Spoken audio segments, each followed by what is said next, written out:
there's much work to be done in addressing the problems that we face in the world today, from climate change to persistent forms of inequality, from economic insecurity to vulnerability.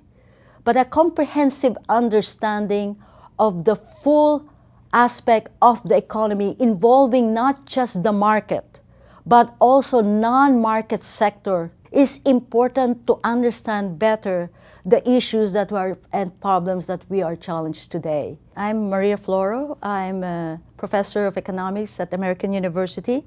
I'm also currently the PhD program in economics director and co-director of the graduate program on gender analysis in economics, also in the Department of Economics at American University. One of the first things that feminist economists, as well as gender scholars, did in sort of understanding the role of gender is to investigate the underlying assumptions of economic models and theories that describe human behavior.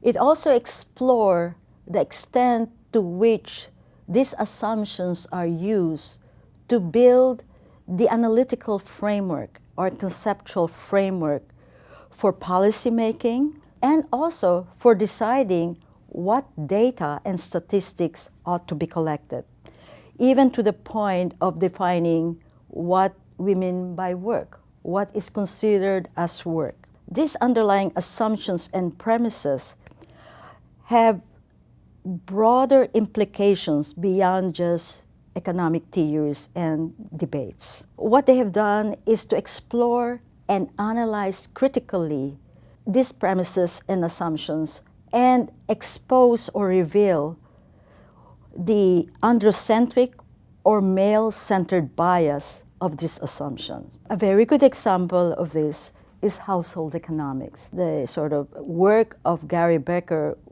on the economics of the family and human capital examines the specialization of labor within the household, concluding that men would tend to specialize in labor market work or paid work, and women will specialize in household production. But the premises and assumptions on which such a model is built were sort of scrutinized by feminist scholars to expose that much of the prediction and results stem from questionable assumptions about how households interact with each other. In the case of the labor market, again, the assumption that there's an equal level playing field. And this is where some of the controversy comes in. Is there a discrimination on the basis of sex that occurs in the labor market in the same manner that economists also ask the question, there's discrimination on the basis of race or ethnicity? This issue of discrimination until recently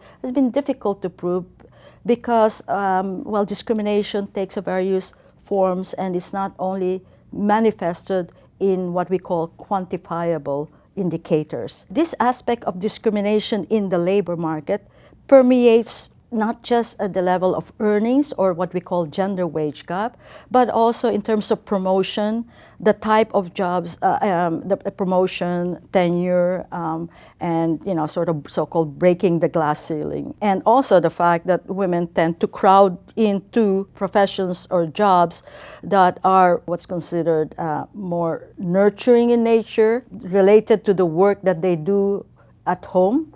For example, nursing, teachers, and so forth. And so this whole area of gender dimensions in the labor market has really expanded and examined not just the various aspects of gender inequality in the labor market, but also in the type of professions or occupations and careers that girls choose compared, say, to boys. Another aspect in which I see sort of an exciting area of research is this sort of combining now the labor market issues with that of the household. The constraints to women's participation in the labor market goes back to a better understanding of what goes on inside the household and the allocation of tasks and the division of labor. One of the sort of constraints, of course, in understanding what goes on in the household is the collection of information about amount of time women and men spend on various activities. In the last 40 years, there has been an increase in the collection of time use survey data, initially among the developed countries, but now in the last 20 years, thanks to the efforts of feminist economists and gender scholars, as well as women's advocacy groups and the United Nations and some international organizations as well, have pushed for the collection of time use survey data in the developing world. And that provided us with very important information about the total contributions of women, both within the household as well as their participation in the labor market, which tend to be in types of jobs like home-based work that may be paid but tend to be missed out in labor force survey data. You have now sort of an interest by economists to go and delve even deeper as to what goes on to inside the household, so that there's this important connection between the unpaid work and paid work.